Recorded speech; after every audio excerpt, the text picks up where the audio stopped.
নির্বাচনের তফসিল ঘোষণার পরের ৩৬ দিনে দেশে অন্তত ১৫ জন রাজনৈতিক নেতাকর্মী হত্যাকাণ্ডের শিকার হয়েছেন। ট্রান্সপারেন্সি ইন্টারন্যাশনাল বাংলাদেশ টিআইবির গবেষণায় এসব তথ্য উঠে এসেছে। ২ ফেব্রুয়ারি প্রকাশিত গবেষণা প্রতিবেদনে বলা হয়েছে ২০২৫ সালে ৪০১টি রাজনৈতিক সহিংসতার ঘটনায় ১০২ জন নিহত হয়েছেন। আর এই সময়ে থানা থেকে লুট হয়েছে অন্তত ১৩৫০ আগ্নেয়াস্ত্র, যেগুলো এখনও উদ্ধার হয়নি।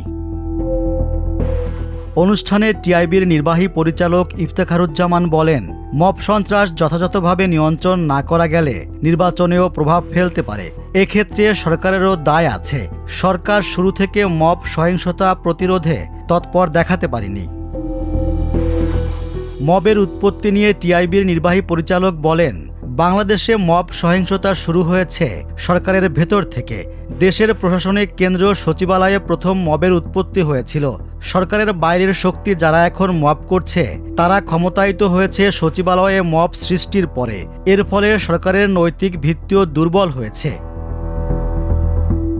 নির্বাচনকে কেন্দ্র করে আর একটি হত্যাকাণ্ডও হবে না, এমন আশাবাদ ব্যক্ত করেন ইফতেখারুজ্জামান। তিনি বলেন, আর যেন নির্বাচন কেন্দ্রিক সহিংসতা না হয়। তবে সহিংসতার ঝুঁকি শুধু ১২ ফেব্রুয়ারি নির্বাচন পর্যন্ত নয়, এর পরবর্তী কয়েকদিনও থাকতে পারে। সরকার শুধু এই ঝুঁকির বিষয়টি ভালোভাবেই জানে এবং ব্যবস্থা নেওয়ার পূর্ণ ক্ষমতা ও সক্ষমতা তাদের রয়েছে। জুলাই আন্দোলনের সংঘটিত মানবতাবিরোধী অপরাধের বিচারের ক্ষেত্রেও আইনি প্রক্রিয়া লঙ্ঘনের অভিযোগ তুলে ধরে টিআইবি। প্রতিবেদনে বলা হয়, গ্রেপ্তার ও রিমান্ডে পুরনো ধারা বহাল রয়েছে।